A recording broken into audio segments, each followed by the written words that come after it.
thanks for being here. Thanks to the Professor Feng for the introduction, and also like to thank the members of the award selection committee for this award, which is really a great pleasure and an honor to receive. So my presentation today, I'll essentially go through basically the research path that I followed during my PhD. So starting with the problem that I was trying to solve, the limitation and the state of the art of previous studies, talking a bit about the modeling, numerical modeling approach I chose, and then I'll talk about theoretical and practical advancement of my research. So looking to simulation of failure process in brittle rocks, modeling mechanical anisotropy of clay shales, and looking to have the damage collapse around ground excavation. In the last part, I'll talk about the application of this approach to in situ experiment from the Montreal underground laboratory. So just a bit of a background, clay shales are currently being assessed as a potential host rock formation for the deep geological disposal of radioactive waste. And the reason for this is that because they have very good isolation property, so very low hydraulic conductivity, and also potential for self-sealing of fractures.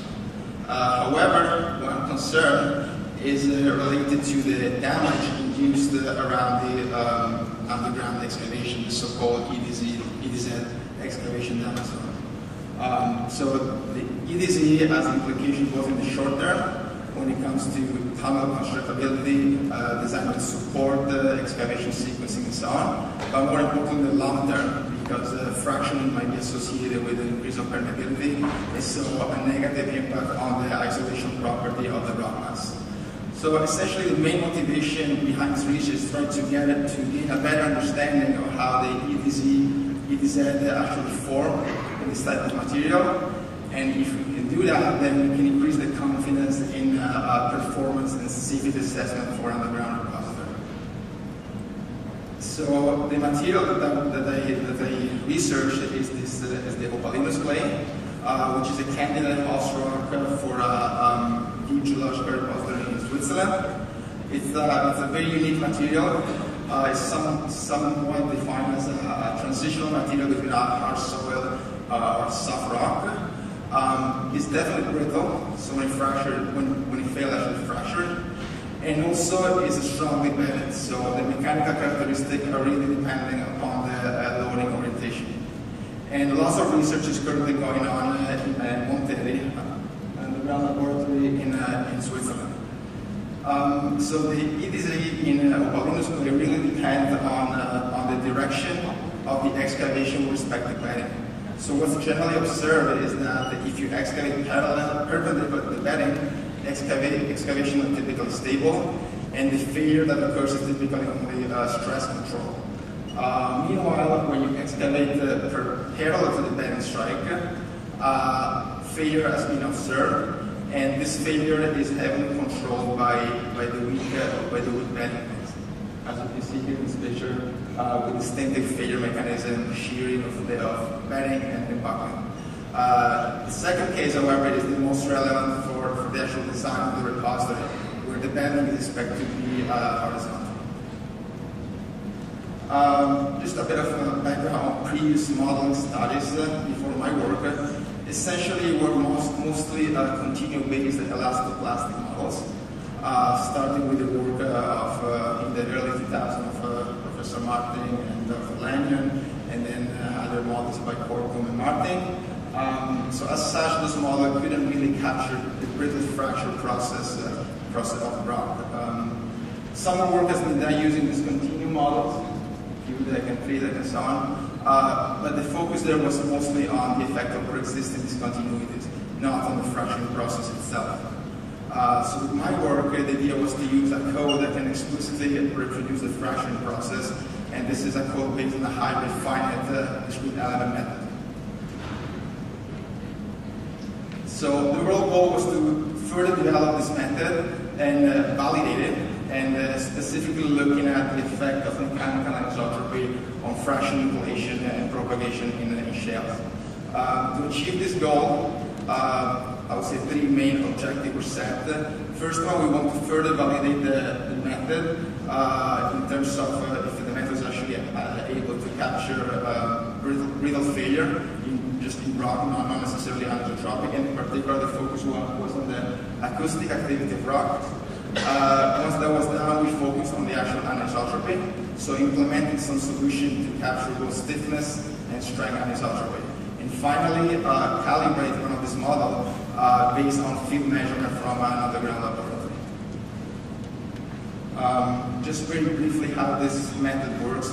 It's essentially a hybrid continuous continuum approach where the finite element analysis takes care of the elastic deformation of the rock, and then this is coupled with discrete element algorithms to capture fraction fragmentation using a cohesive element method, and also the interaction of discrete bodies, either if you have pre-existing discontinuities or discontinuities that emerge during the fracturing process. Essentially, the rock is discretized in triangles. The triangles themselves cannot break, they're just deformable, and they capture the stiffness of the material. And between each triangle, we have this full-noded cohesive element, which I use to actually capture the brittle fracture. So the characteristic here of the method is the constitutive model that is implemented at the crack element level. So those crack elements can fail in tension or in shear, and there is a post-peak displacement softening behavior which is governed by the MO1 and MO2 fracture energy in tension and shear respectively. The code that we used was an open source code, and that's because in that way we'll have the flexibility required to add features to the method. So as I said, the first part of the research was mainly focused on further validating the code in terms of can we reproduce brittle failure in rock correctly. And we look into can we capture the release of cyclic energy during the fracture propagation process. So this is just a simple example to look into. So this is a simulation of a compression test, no confinement, and there is a pre-existing discontinuity there at the center. So we compress that, and we can simulate the wing cracking, so tensile pressure developing from the flaw. But at the same time, we are also recording the particle velocity on the side of the specimen, as you would do in the laboratory.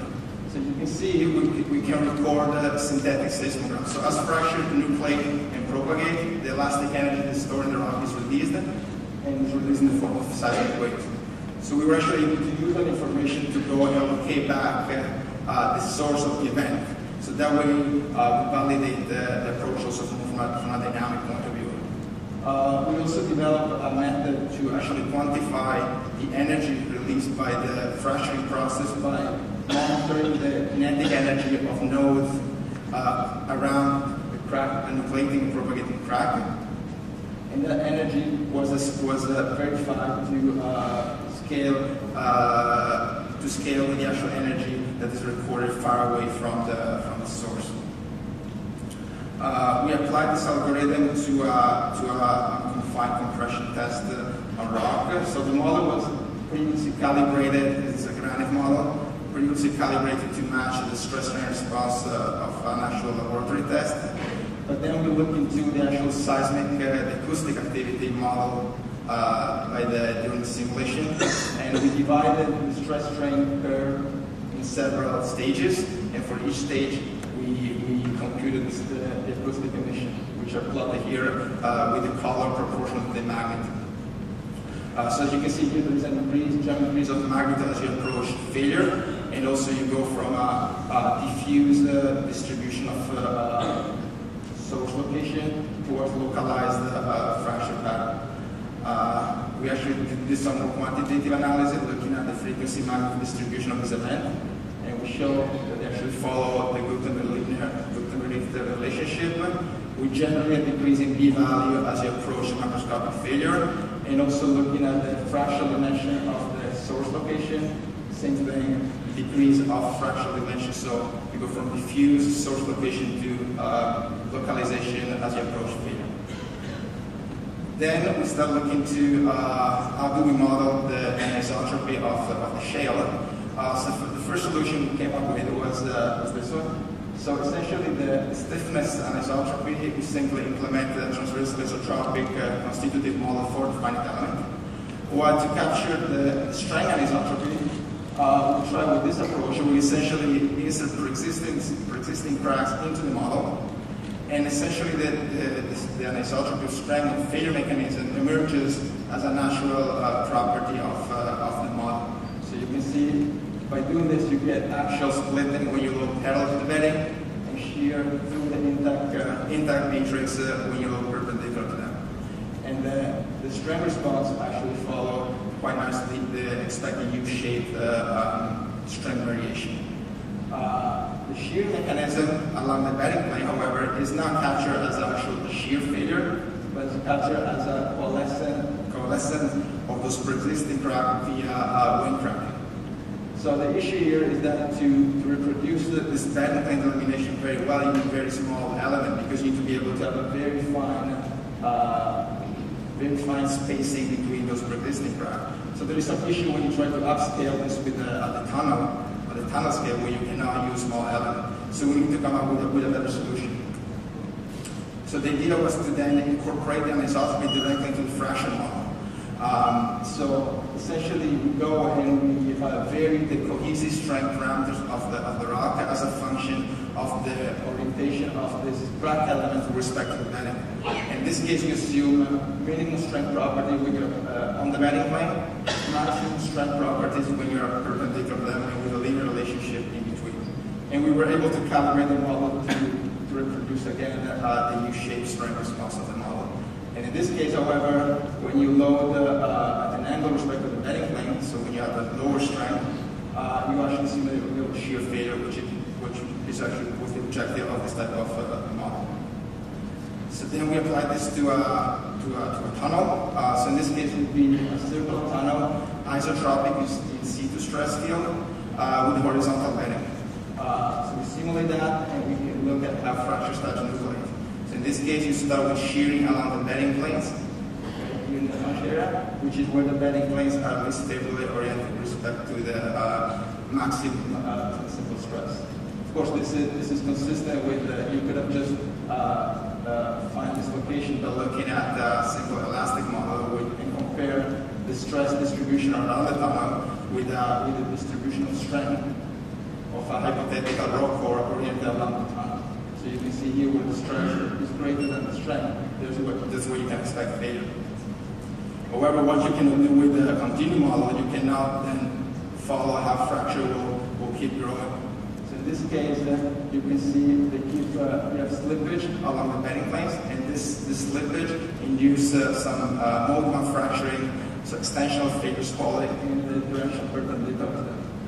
And if you leave this unsupported, you start seeing some buckling of layers, which is again in agreement with observation of this type of rocks.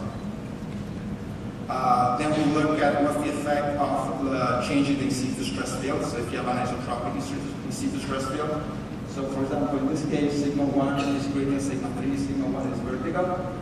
So what you can see is that because of the stress redistribution around the tunnel, the lateral growth of bedding plane fracture is suppressed, because you have increase of frictional resistance, and instead failure tends to propagate in the vertical direction instead. So you end up with a vertical elongated fracture tunnel. On the other hand, if the maximum principal stress is horizontal, the bedding slippage is greatly enhanced because you have low frictional resistance here. But also interestingly, this fracture can prevent the flow of sigma 1 in the back in the upper, so you actually have less fracturing in the vertical direction. So you end up with this characteristic wing-shaped fracture. In the last part of the research, I was fortunate enough to be involved in the Montreal project, and specifically in this full-scale replacement FE experiment, which is a multi-phase experiment that simulates the construction, waste replacement, backfilling, and generation of an replacement tunnel according for high-level nuclear waste according to the Swiss concept. So this was done on Montreal underground laboratory in northwestern Switzerland. It's essentially a 50-meter long tunnel, 3-meter diameters, different support measure in the central section, which is what we model. some steel set at the end, and here close to the starting niche. This tunnel was excavated parallel to the bending plane strike, which is the case that we were interested in. The rock mass response during the excavation was monitored using different tools, including measurement of the convergency of the excavation perimeter, extensometers, both in direction parallel and perpendicular to the bedding, as well as some inclinometers in the crown. So this is a perfect case for calibration of a numerical model of this type. So here's some of the actual field measurement for what concerns tunnel deformation. Very large displacement were observed, so with convergency up to 2%. So clearly not compatible with the pure elastic rock mass response. And at the same time, a strong tunnel ovalization due to the presence of bedding, as well as the heterogeneous response here, so non-polar symmetric, and because of the presence of fault. So this was the kind of data that was used to calibrate the numerical model. The outcome is also inclinometer data. So essentially, inclinometer data were able to capture the vertical displacement profile along the tunnel in advance of the tunnel excavation. So this slides here represent the profile, vertical displacement at this point here, or here along the tunnel roof, for different position of the tunnel face. So as you can see, for a given position of the tunnel excavation face, displacement already recorded ahead of it, so three-dimensional effect. And at the face, the maximum displacement would typically between 30 and 40% of the total displacement recorded at a specific section. So this was the kind of data that was used, given the bidimensionality of the model, to estimate the pre-convergency and then decide when to activate the support. So the model calibration, in the first attempt, we actually tried to match the absolute displacement at all those 4 points with the model, and that was really not possible because of the heterogeneous response observed in the field due to the presence of a fault. The fault was at this stage not included in the model. So we just look at relative convergences between these points.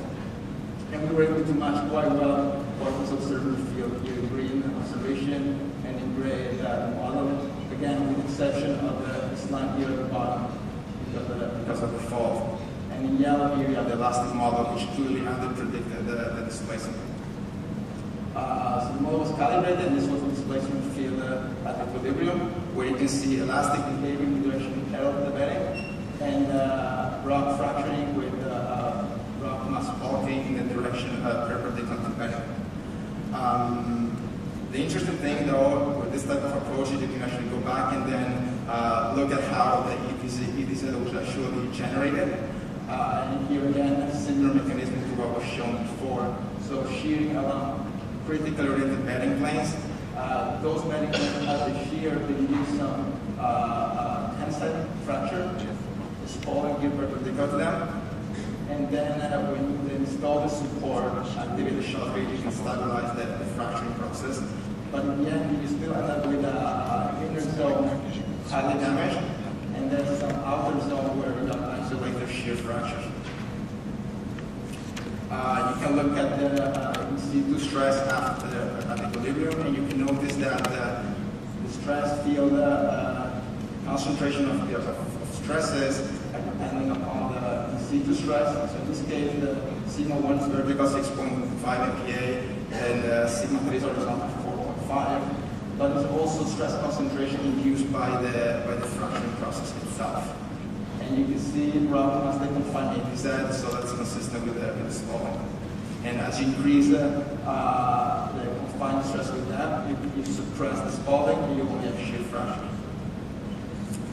So some conclusion from this work, we verified that for tunnels excavated parallel to the bedding strike, failure initiated with shear on the bedding planes, and then that evolves with extension of the fracturing. And spalling and buckling is promoted by the bedding plane lamination. So if you can control the deconfinement and the slippage along the bedding planes, you can try to control the EDZ development. If situ stresses and isotropic, we can expect a fracture pattern that's substantially different than what you expect under isotropic condition. In general, the model that was developed for this work was applied to underground waste disposal, but can be applied to other problems with the fraction of layered materials, such as borehole stability and hydraulic fraction. Finally, some recommendation for future work. There's definitely need to validate more the fracture pattern that was simulated for the FE experiment by going in the field and looking at comparing with the fracture pattern from rock cores. There's definitely need to look back into the effect of geologic heterogeneity and pre-existing fracture, like the fault that was not accounted for in the model. Definitely need to go to 3D modeling, something is already been done in sense, especially to look at the effect of the excavation, what happens ahead of the excavation phase. Another important aspect that was neglected in my work is the pressure fluid, so core mechanical effects should be incorporated into this kind of model. And also, some work has also been done in this regard, looking at how to integrate this result into long-term safety assessment for the underground cluster. Finally, some acknowledgement. I want to thank as many people that have helped and contributed, provide support for this work, and I wish to thank specifically the help from my PhD supervisor, Professor Caselli, and my colleagues Hamid Mahbadi and Brian Tatone, and the support from NSERC, NAGRA, and partners of the Montreal project. Thank you.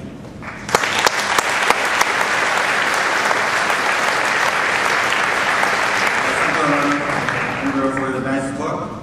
So this plenary session comes to an end. So thank all of you for attending. Thank you. The coffee is outside. Please go and help yourself, but please be back here at 10:40.